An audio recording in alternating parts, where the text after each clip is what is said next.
talking to us and leading a conversation with all of you, encouraging you to solve the hard problem and maybe figure out how to finally make email encryption work. And wow, it works. It works for a second. Momentarily, ignore everything on the screen. That's not her email. Okay, here we go. Okay, so Gus, it's all yours. Okay. I hope you don't mind if I'm going to probably end up sitting down for most of this, and do leave the house lights on. This will be a very interactive presentation.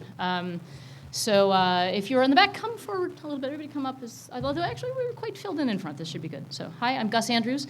And I'm sort of running on not that many cylinders today, so bear with me.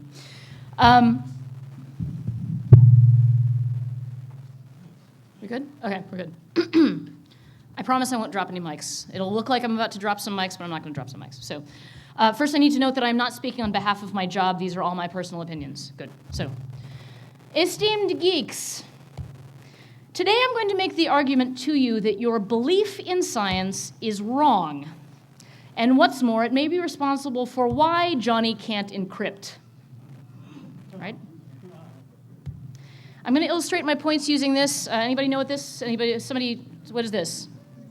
SkCD. It is our beloved geek comic. This is his Randall Munroe's Fields Arranged by Purity. So I'm going to illustrate my points using this, and also illustrate my points with my ex-boyfriend, who 2 hopes ago left me to go into the Peace Corps. Right? As you see him here. He went, boo. I think maybe I'm biasing the audience already. That's not his actual face. He went to an African country I'll refer to as, hello, sorry. Oh, I'm so sorry, time machine, fuck you. Pardon me. I know, I'm sorry. You know, if there's any kids in the room, you may want to cover their ears. Right, so CompSci, this is he called himself CompSci. This is a matter of family pride for him. He was a computer scientist, his father was a computer scientist, so every now and again he'd just say, well, CompSci, you know, he refers to himself as CompSci. So CompSci went to an African country that I'll refer to as Fulani, to obscure where it was, because otherwise you'll find his blog. Don't do that. He's not in the room, is he? I really hope he's not in the room. Anyway, Ethan, if you're here, you might want to leave. Todd, if you're here, don't tell. Is my boss in the room for that matter? Never mind, sorry. Anyway, so CompSci was basically his way of identifying. This is his way of identifying, and his way of doing things was a CompSci way of doing things. So if he identified with coding so much that he called himself CompSci, where does he belong on here? I'm going to ask for hands rather than call-outs. Where would he belong on this chart if he's in CompSci? There will not be a quiz. Yes? A little bit ahead of the physicist. Actually, that is exactly where I have him placed, right? So it's mathy stuff, right? So it's getting close to pure, but it's also applied, right? So that's not very pure. It's applied, right? So oh hey, I forgot to turn off my phone. Oh, that's awesome. That was actually my boss too. That's great. Greatest talk ever. Great talk or greatest talk? Sorry about this, folks. Right. So yeah. So we got that. We got him settled on this chart. Is there anything over to the right of this chart, further past mathematicians? What? Philosophers. Some people might say philosophers. I don't think Randall Munroe agrees with you. How about to the left? What is over to the left on this chart? Philosophy. We also heard philosophers again, right? Who else? What else? Artists. Who knows where the hell they are? They're somewhere off you tip the chart and they're all the way down at the end. This is from his other strip, which is Every Major is Terrible, which is absolutely one of my favorites of his strips, saying that every major in academia is terrible. So yeah, poetry's over there. Why anyone who wants a job would study lit's a mystery, unless their only choice were something like art history. And so yeah, he thinks that philosophy is just math, sans rigor, sense, and practicality, right? So anyway, you go further left on this chart, you get maybe anthropology, right? Philosophy, maybe, depending on how you think of things, history, literature, poetry. Who here has, so show of hands, who here has sensed that this is a hierarchy in the world of what's important to study? Who's had that sense at some point? Be honest. There we go. Yeah, right? So this is something that we're all pretty familiar with in a way, right? Where did you get that sense? This is not a rhetorical question. Anybody have any ideas? Where did you get that sense? High school, okay. What? Salaries. Ah, yes. Yes, your boss likes you better if you do some math, especially applied math. That's great. So what else? Magazines. Okay, media, generally, right? There might be some media reasons why, right? So So, and it's, okay, so now we know where the trolls are sitting, all right. Okay, so yeah, so purity is sort of an odd way to put this, right? Purity, I mean, so we've heard other things. We've heard like social hierarchies in schools. We've heard what you get paid, right? So those are other ways of doing this. Purity is a bit of an odd one, but purity is maybe the intellectual way of sort of viewing this particular chart. If you weren't going to say purity, how else would you describe who's way over on the right-hand side versus who's all the way over on the left? What words would you use? Pedantism. Pedantism. Who else? Abstraction, okay. Asperger's, that's actually probably pretty good. So going into, we've got to be fair though.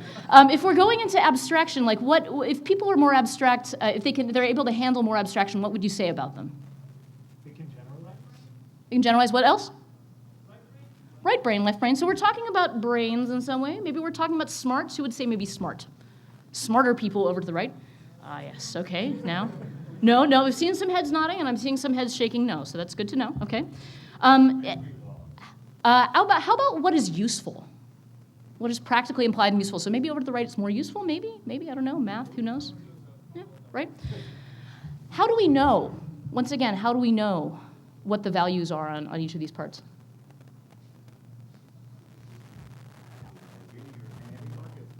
So once again, maybe going back to school, maybe going back to social structures, things like that. So, okay. Media. School should be useful, right? Okay, so moving onward, this talk is going to be about why it's a huge problem to value math, science, and technical kinds of knowledge at the expense of other kinds of knowledge. Why it's a problem to treat those problems as the most challenging, interesting, and important problems, right? Are physics and math and science the most important problems, the most challenging problems? I think a lot of people here would find them challenging, right? I'm problematizing this because it doesn't always go well when you give free rein to someone whose only credentials were that they were a tech engineer at 17 and then some sort of genius physics major. For example, Second Life, where I worked briefly. I don't know if you're familiar. Philip Rosedale was a physics major and also at 17, a tech entrepreneur. So he says, in the virtual world, things are easier and people are more honest. This is spoken by somebody who's not at all inquisitive about what people are actually doing, right? So Philip he had this sort of like vaunted, much talked about in the media way of running his company that was like, yeah, it's gonna be like a free market, and like within the company, whoever does the coolest, smartest thing that's the most valuable will be rewarded by other people in the company. It was a very structuralist, flat hierarchy. And so he hired a whole company full of math, science, and code geniuses and basically let them do what they wanted. The result would send the most patient gamer crying to his parents' living room to watch Everybody Loves Raymond, right? Like, forget the hard problems. They'd be like, I'm done with this. I'm just done with the hard problems. Oh, my God. Right? So, I mean, you also ended up with high-end graphics that were awesome until you used them on, like, a netbook, which people regularly did, right? Because they were like, yeah, we're going to make really shiny graphics, and then they rendered absolutely poorly on what was not top-of-the-line software, right? I mean, there's naked people in this frame. Did you even notice that there were naked people in this frame? You have to wait 5 minutes to find out that they're there, right? Second Life, great success. Okay. Stop him. He's about to start another virtual world startup shortly. So stop him before he kills again. Anyway, I worked at Second Life. I have some biases. I worked at Second Life. It was actually a really great place to work. It was a lot of fun. There were some serious problems in what was being prioritized, but the main thing I didn't understand is why everybody fawned all over Philip. They're like, oh yeah, he's such a great market leader. He's a tech whiz kid. He studied physics. I think mostly they fawned over him because he was like Mark Hamill, only with hypnotic eyes that would drill through you while he was talking, right? So anyway, this kind of fawning over geniuses for their brilliant tech solutions is a constant these days, right? You've got Brie Pettis, you've got Nicholas Negroponte. Negroponte ran multiple failed laptop programs before OLPC, the One Laptop Per Child program, and yet we still were like, oh yeah, he's that guy who does that thing. We should give him more laptops and send him to Fulani, apparently. Why does everybody at MakerBot do what Brie Pettis says?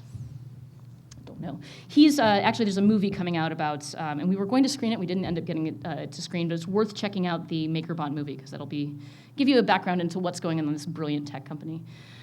So what if math and science don't make you smart because they're better than other fields in some way, that they are more rigorous, more abstract? What if we're viewing it backward and math and science are valued most highly because they produce what capital wants most, right? Standardization, automated production, and a constant stream of new products, yes? Anyway, back to comp sci. Comp sci enrolled in Peace Corps, and I wanted to support him as much as I could. I just finished my degree in anthropology and education and technology, and I thought I could maybe help him because he's going to a country and needs to understand the people there. But his students said things and did things that he didn't understand, like, Monsieur, my computer doesn't have open all programs, right? So at one point he wrote a blog post about this. He said they're just not able to reason through basic things like finding where all programs are. They don't look in any of the right places on the screen. And I said, okay, well, what's going on? He said, well, I've got this lab where I've got Windows XP machines and Ubuntu machines and Xubuntu machines. And I said, are you switching them around from computer to computer? He said, yeah, of course. I want them to learn different systems. I'm like, that was the point at which I was like, well, there's your problem. Like, I was looking under the hood in his car, and that didn't go over particularly well because he was smart, and he did not want to be unsmart suddenly. So yeah, what's your hypothesis about why his computer was having, why were students having problems finding all programs? They were getting trained on one Directions were written by March. Sorry? They were learning one system Yep. and then being exposed to Something completely different, right? And this is not, I asked him, do your students know what an operating system is? And he said, no, they know that there are some computers in English and some computers in French. So they didn't even have a means of conceptualizing why suddenly everything's moved around on the screen, right? So to them, it could just look like technology was completely broken, right? None of these are things that a human being is born knowing, right? We have all had tremendous amounts of practice, and these are folks who maybe hadn't seen a computer as often as we had, so they had no means of conceptualizing this. They also said other things that he didn't understand, and he was sort of struggling to, to sort of figure out why they were saying it. This was something that his students said to him when they saw him swishing his foot in his sandal in a puddle of water, and he was like, that's totally illogical and irrational. Why did they say that? Does anybody have a hypothesis? And I'd like to see hands once again. What was his student thinking? Yes? Usually in puddles like that, they make broken glass that you can't see. Exactly, right? It could have been a muddy puddle. You can't see the bottom. I thought it was a perfectly rational thing to say, and he was like, these people have no logic. So so he would go around and he'd say, I want these people to see logic and reason. That's not a direct quote, but he came very close to saying that, right? He never figured out these logics, and I said to him, look, they have their own cultural logic. They have a logic that they agree upon with the people around them, right? Like, there are things that make sense to them because they've sort of come to it together by observing the world around them, by observing the operating system that maybe suddenly changed, right? By observing the puddles that are in their area, whatever, the water.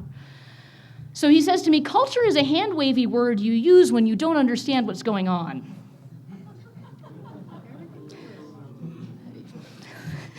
I've demonized him too quickly. Everybody's like, no, we're not on his side, we're on your side. So yeah, that was the point at which I was like, okay. But you can't exactly blame him. He was just going off this chart, right?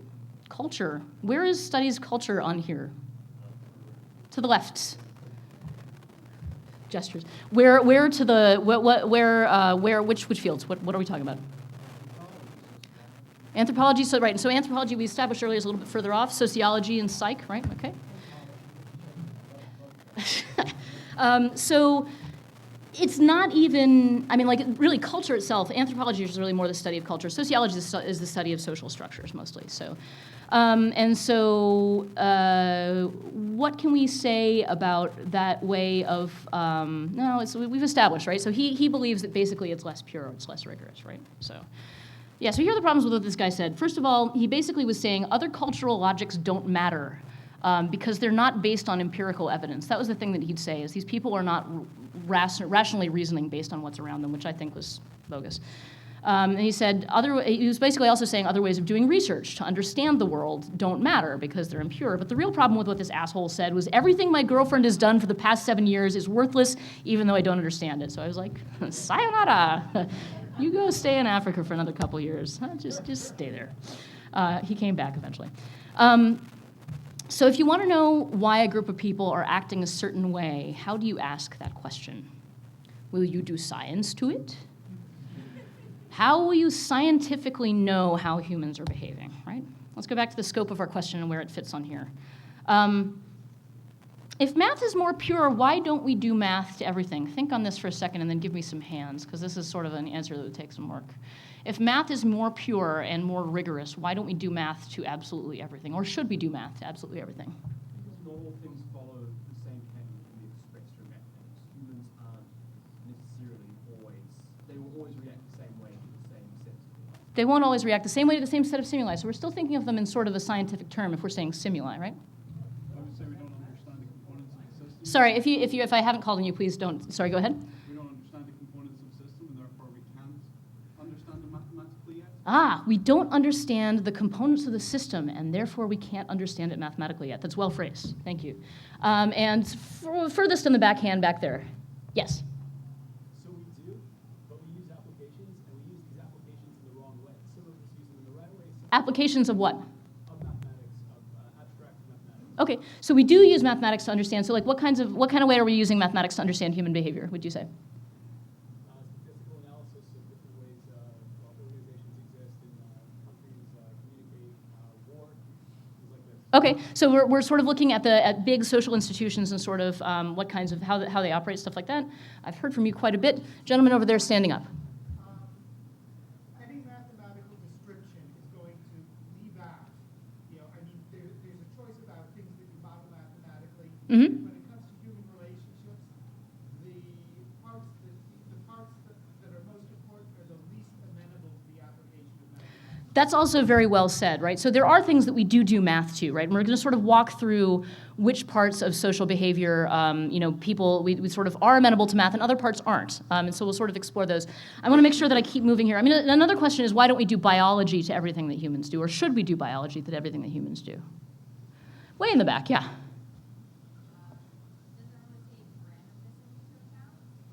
What doesn't really take randomness into account? Any, like the math class, anything that is very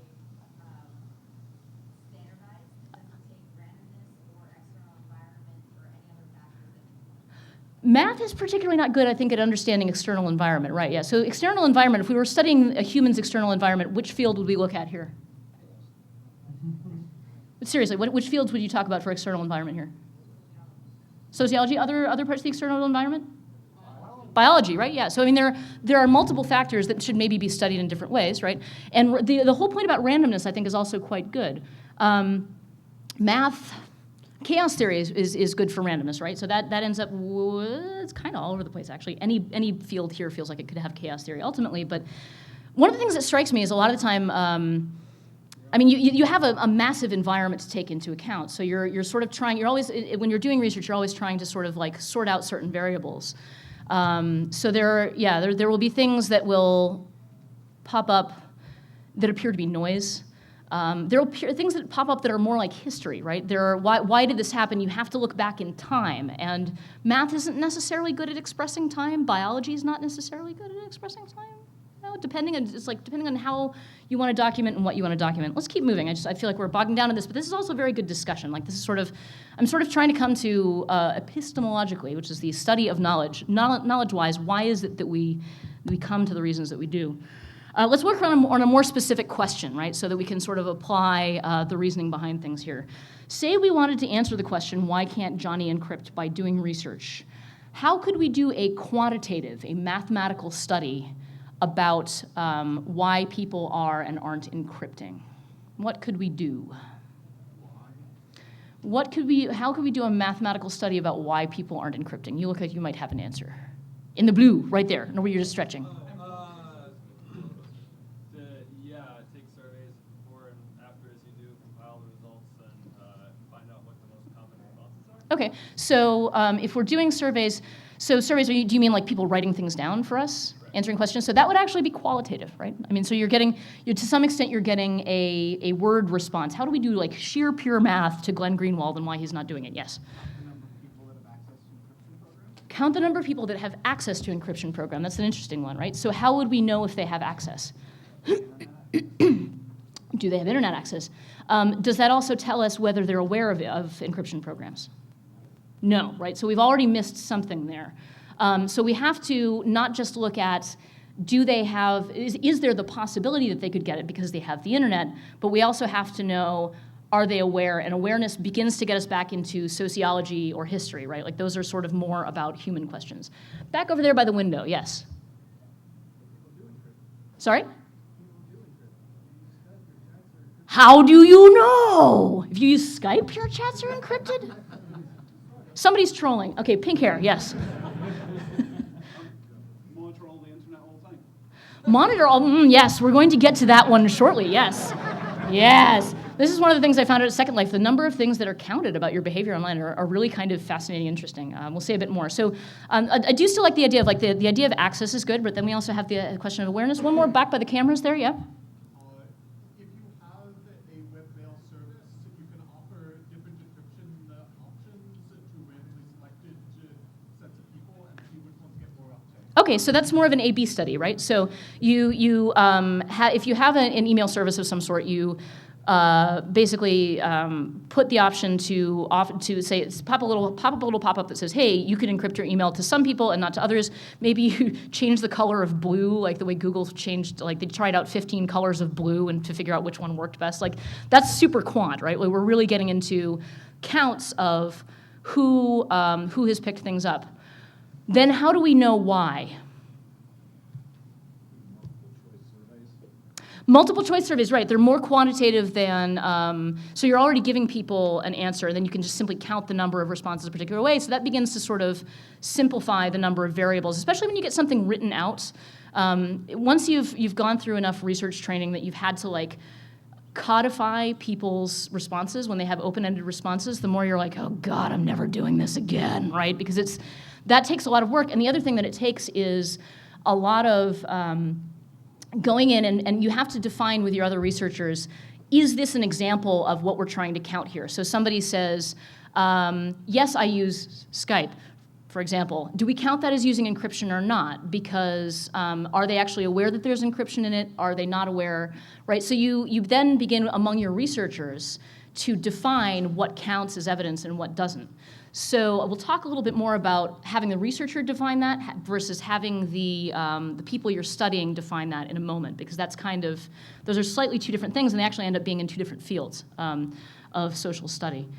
Right, so I think one of the things we sort of haven't said yet is you can sort of, we said with the A/B test, you can see whether they picked it up if they got this kind of pop-up versus that kind of pop-up, right?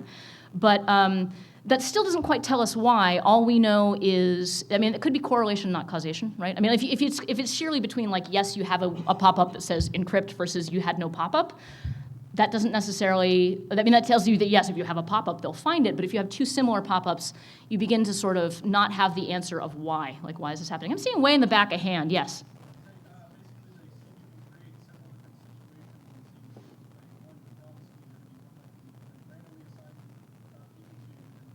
Random assignment.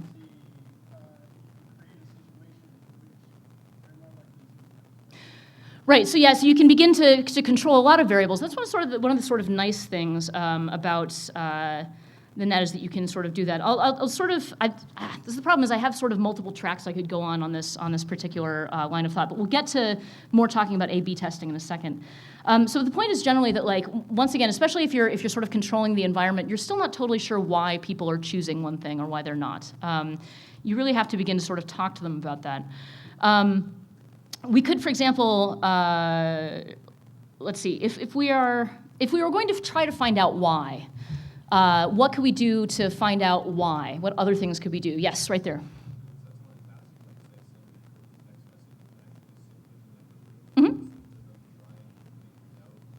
So sit with somebody in a room, probably in a lab, right, or maybe even at their house, whatever, and observe them as they, as you set it and you try to set it out, okay?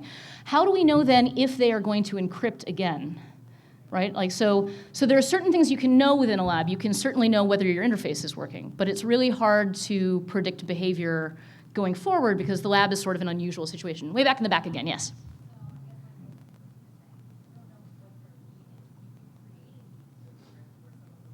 Aha. Yes. Exactly. That's a very good point, right? So you can create a need to encrypt, and especially if you're in the lab, there are dynamics in the lab, right? Like a lab experiment on a human being is going to be in the context, in the frame, as Irving Goffman says, of this is an experiment. The researcher wants something of me. What does the researcher want, right? So that creates an entirely different setting that the person might be reacting to, not in a way that's at all natural, right? But need is also an interesting word. Like, if we go out and observe people, we can begin to find out, like, what do they say their need is, right? I mean, one of the other questions is, like, what would the marketing team do if you asked the marketing team about encryption? What is the tool of the marketing team, for example? They hate encryption. They're like, I can't sell this. It's not social media, right? So what if you think of like what marketing teams do? What is a tool that they use research-wise?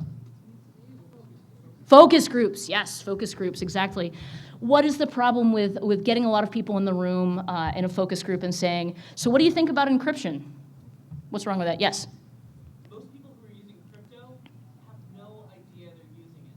Uh huh. For example, Oh, okay. my mother uses iMessage Uh huh. because by default, her iPhone upgrades text messages to other iPhones to, okay, it's not perfect, but it is Right. Until I pointed that out, Mom had no idea. Okay. And then when I did point it out, she had no idea. Okay, so a lot of times it's behind the scenes, but if we were talking to people, about asking, if we're sort of more asking them, the major flaw there is, so part of it is they might not be aware, right? What else might they not be aware of, yeah? Actually, if you put them in a group, you don't get a consensus. Yes. Yeah, so that's the major problem with focus groups. Don't let your marketing team tell you to do focus groups, because not only are they there reacting to the researcher, they're also there reacting to each other. So you're not necessarily, focus groups are really not the greatest tool for pretty much anything. Right.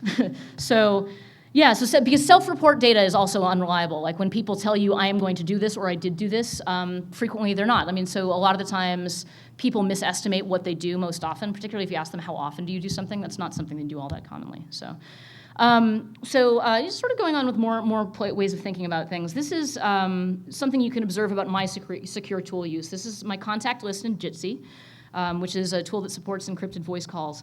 What kind of research questions could we generate about encrypted tool use based on what we see here?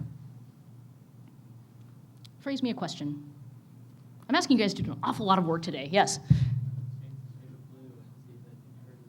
Change the shade of, yeah, but why would we think the shade of blue would change their encryption? We've been talking about color. We've been talking about how to indicate to people whether their message is secure. It's like, which color should we use? But blue is in max, and then like, is red bad? But then there's red-green color blindness. I think, honestly, the color fight is like my least favorite UX thing, because I'm like, there are no true answers. Some countries, some languages only have words for like dark and light, or like they don't have a distinction between blue and green. So like you don't even want to mess with that. I think that's too much. What else could we ask about this particular thing you see right here? Yes? How do you know that people are the people they are? How you could ask the person who's encrypting, how do you know who they are? That is an interesting question, yeah, actually. So that's one thing we could observe about that there. Anything else that we could ask? Yes? How do I know it's doing what it says it's doing? That is actually something maybe more that a user would ask of the researcher, but that's actually a really good question. Like you could ask the user, how do you know? Like, how do you know it's encrypting, right? I think my favorite question about, like, this is the entirety of my SIP contact list, right? Because one of the major problems we're facing in encryption is if you need to have a trusted network and you need to create it out of thin air, do you suck down your Google contacts? Then you have all your Google contacts that might not be safe. So like this is a major challenge. But once again, if you sort of, so we could do an example, we could do a test where we sort of go, okay, have the server for Jitsi ping the software and go, what is the N of the contact list? How many people are on there? We don't even need to know who they are, right? But it would be good to have some sort of, we could begin to then make correlations between, like, if somebody is not using the tool that much, is it related to this? Or if they simply cease using the tool for long periods of time, is it because they just don't have that many people on their contact list? Sorry, I'm realizing I'm sort of falling behind. I think we've, to some extent, determined, and I'm sort of making a leap here because I think we haven't quite got there, but we decided that A/B testing would be pretty cool to do, right? Like, A/B testing is a way that you can actually get a sense of people's behavior without bringing them in. So A/B testing, once again, is popping up something on their machine or having the software send you information about events like, did they log in, did they log out, how long have they been on, other pieces of information like that. And the internet makes this kind of observing of actual human behavior really easy. So we don't have to do a focus group. We don't have to get them to give us self-report data. We actually find out what they do. All the major companies do it all the time. Google does it, Facebook do it. They have very, very sexy data if you're a social researcher, right? Yes, sexy data, yes. So, but of course, we recently found out where that ends up, right? So I don't know, how many people heard about the Facebook emotional manipulation study? Yeah, most of the people in the room, right? Because that's why you're here. Facebook did emotional manipulation studies on users by selecting what messages they see on the wall by emotional tone. So they would only show you the friends who were saying happy things, or they would only show you the friends that were saying sad things, and then they looked at how that impacted people's behavior. Needless to say, this kind of defeats the purpose. If you're looking at security tools, it kind of defeats the purpose of privacy protection and also of ethics, right? Like, there's a lot of discussion in certain groups that I'm in of should, because in academia, if you're in the ivory tower, if you're in a university, you have to go to a group called an institutional review board, and they tell you, yes, you're doing things that are safe, no, you are not. So they're the ones who say, no, you may not administer electric shocks to pregnant women to find out if, whatever happens. Yeah, and they're very, very strict. Like, IRBs are quite strict, and that's sort of one of the reasons I think Facebook gets to have sexier data, is there's nobody telling them no, right?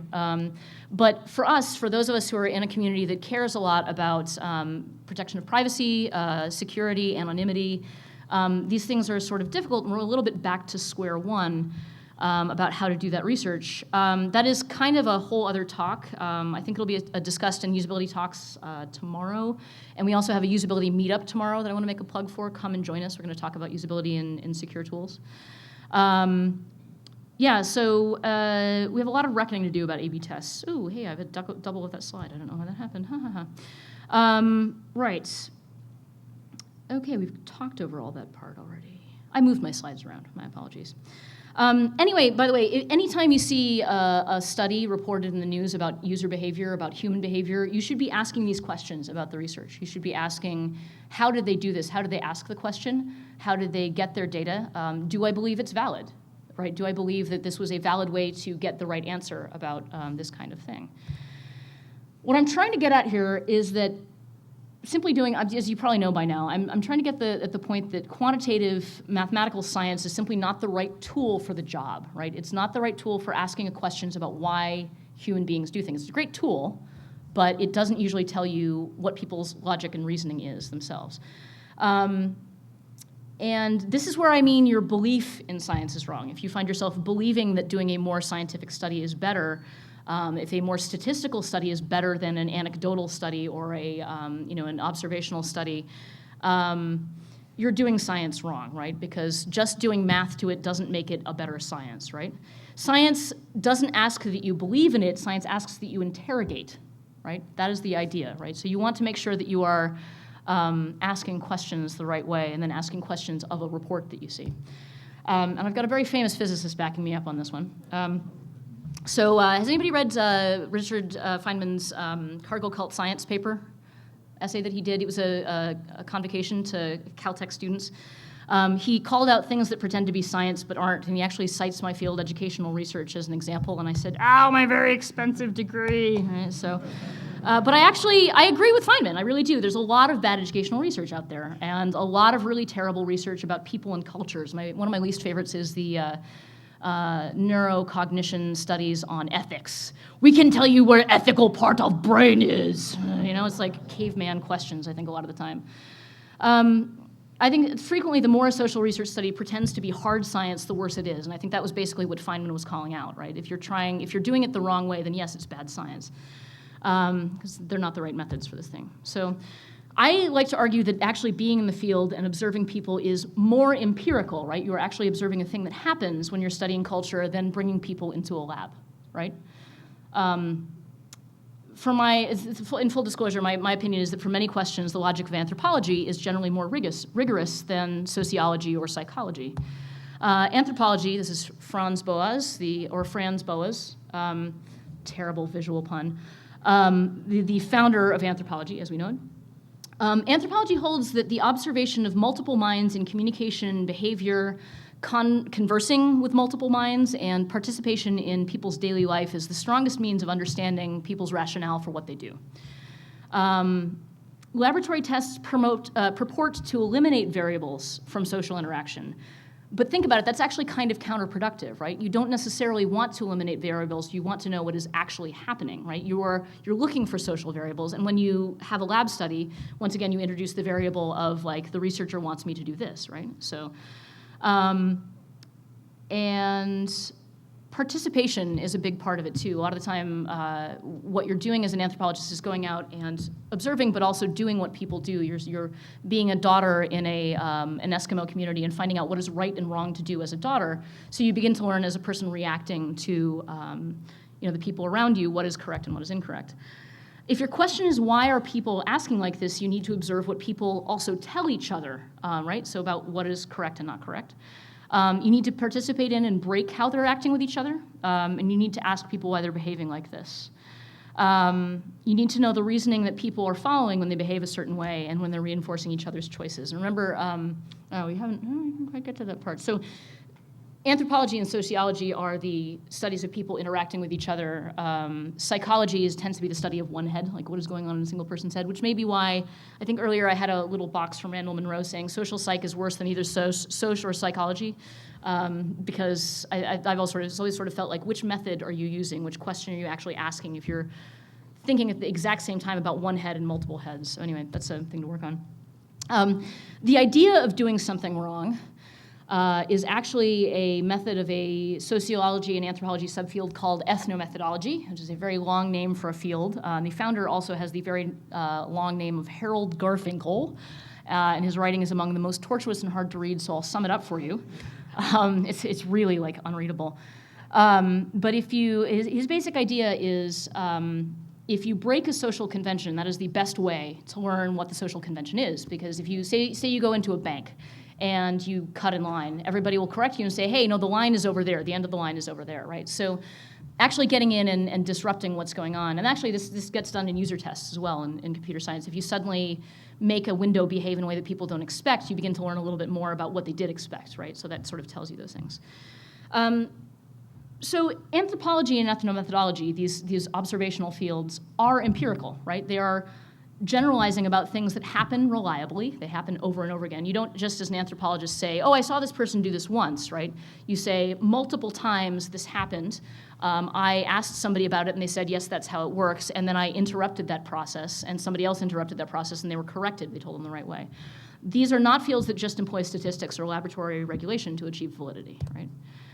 The difference between the social sciences and the so-called hard sciences is the difference between a logic that operates on what is observably factual in the world, right?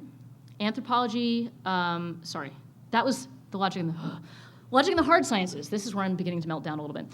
The logic in the hard sciences, right, there is a logic that operates on what is observably factual in the world. When you go and you do a chemistry experiment, you expect it to operate by the same logic next time, or biology experiment, or mathematical proof.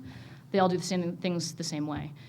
The soft sciences, anthro, soc, and psych, by contrast, are the observable fact of a logic, of people's logic, operating on the world, right? And the logic itself is the object of qualitative study, right? It's in people's heads and actions, and it's just not effective to try to study it as if it was a quark or an equation or an endothermic reaction.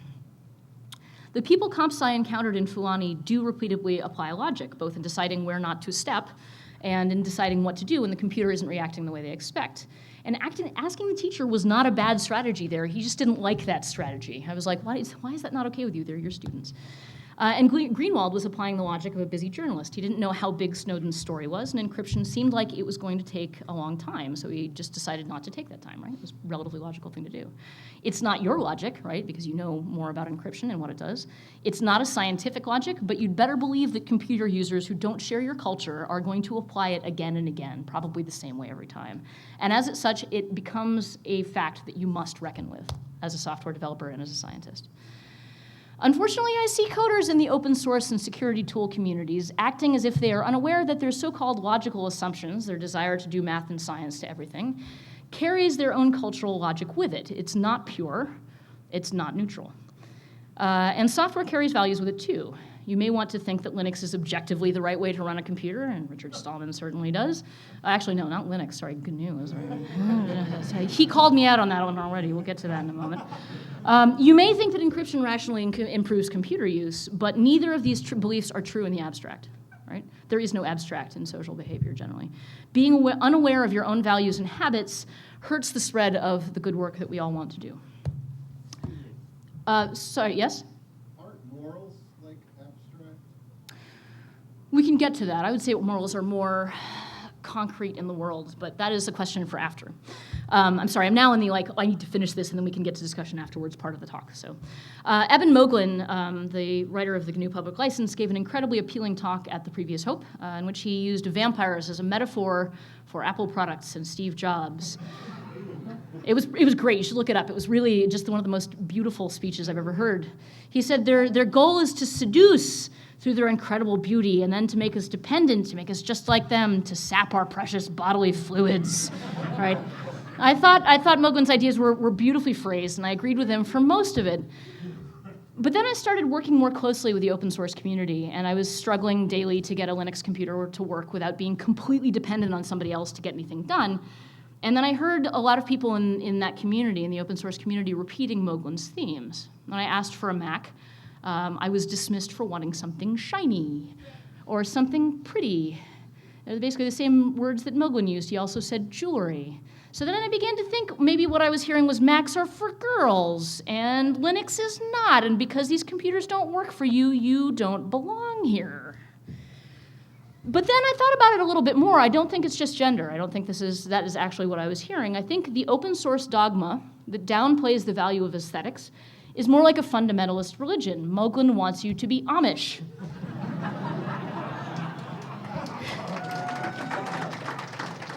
That's Jason Scott's brand on the cow. I was told I had to put that in. He wants you to not have zippers. He wants you to wear modest necklines and sleeves that are down to here, right? Because the aesthetics of the Macintosh are the false seductions of a modern world of computing that does not care about your immortal soul, right? Having a rigid cultural code is really good for creating an insular little religious community, right? It's not great for spreading your views to the world. One of the most successful things about Christianity is that it is flexible, right? Amish sects are not that flexible. The majority of Christianity allows itself to go out in the world and be adapted into all kinds of places, right? The code that Stallman and Moglen insist on is cultural, or even it's moral. It is very deeply moral. There are morals that go with it. It's not scientific or objectively true. And I wouldn't mind so much that they're policing aesthetics, except that oftentimes they don't make the distinction between what is pretty and shiny and what is usable. And most users can put up with a lack of pretty. They cannot put up with a lack of usable and doing everything from the command line. All right. So this is why I'm saying solve the hard problem, right? What if the hard problem isn't cool math problems or physics problems? What if it's really world peace or world hunger or resource distribution generally? CompSci, what if the hard problem isn't making a better encryption algorithm, but making encryption tools easier to use and understand? This is from, I think, either Enigmail or GPG. That's my fingerprint, look me up. So much harder than saying, this is my @ on Twitter. What if the hard problem isn't making a Linux distro that works for you? What if it's making a Linux distro that never requires a computer to work from the command line ever? What if the hard problem is learning to talk to people you decided a long time ago weren't worth your time because they weren't smart?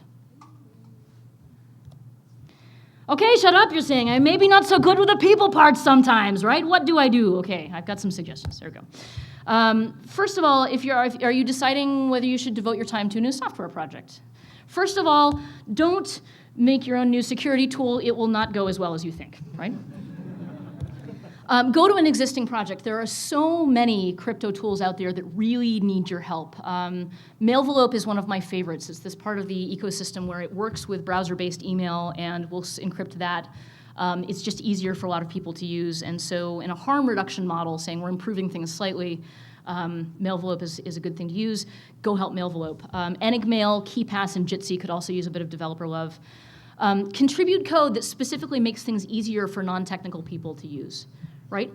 This is the Commotion project. Their GitHub repo has, or the GitHub site has usability tags on it, so you know actually which things are bugs that are usability, so you can actually go and fix them. If you have a project, add usability tags to saying, like, this is a usability thing, and then go and fix those. Have people help you fix those. And you include user researchers and designers on your team if you're developing software. Work with them when you make a new app or site, right?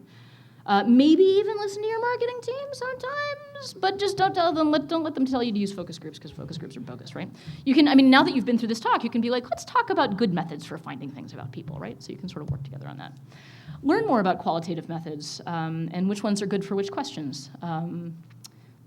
I like Jakob Nielsen's alert box. It's not all qualitative, but there's a lot of good stuff in there. Look a little bit more into ethnography and why it's valid, why it does what it does, and into Ethno Methodology. On a really basic human level, get better at asking questions of other people, right? Noting again, do you encrypt your messages? What is the implicit assumption in the question, do you encrypt your messages? They know what encryption is, what else?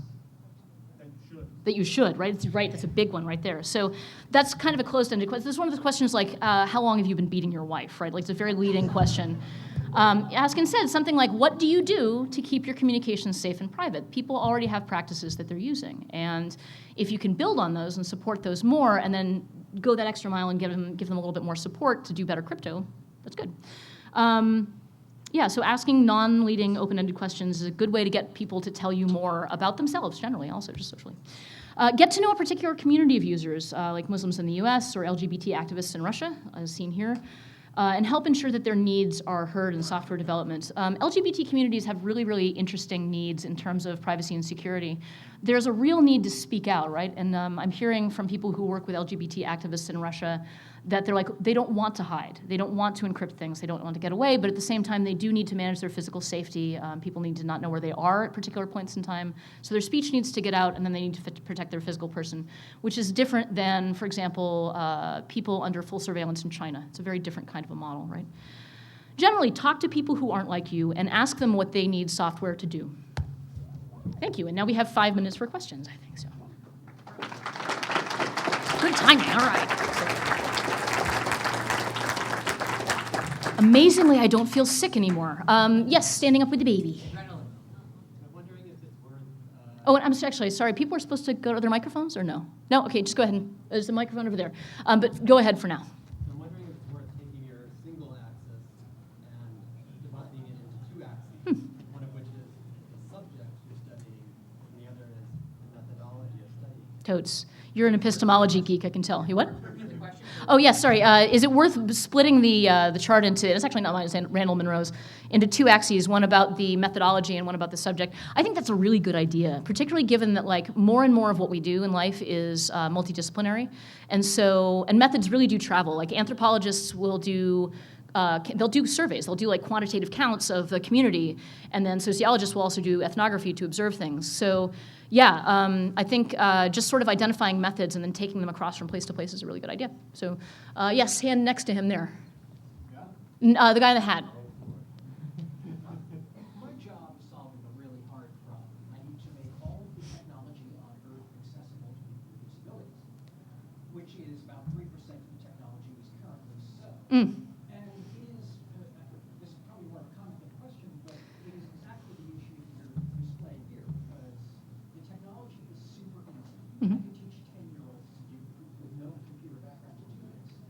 So the hard engineering science problems are already solved. But the social problem is, how do we convince everybody on Earth to follow some very simple standards, which is support marketing? Right, yeah, so the comment was is the great point about disability usability and how hard it is to get those standards adopted everywhere. It's very, very important. It's actually important as much for activist communities as anybody else, because there's disabled folks in those communities as well. So, yeah, and it is a major challenge. We are having these discussions across encryption tech communities, and even when we have the discussions, you can't necessarily get everybody on the same page. And that is, yeah, it's a really hard problem.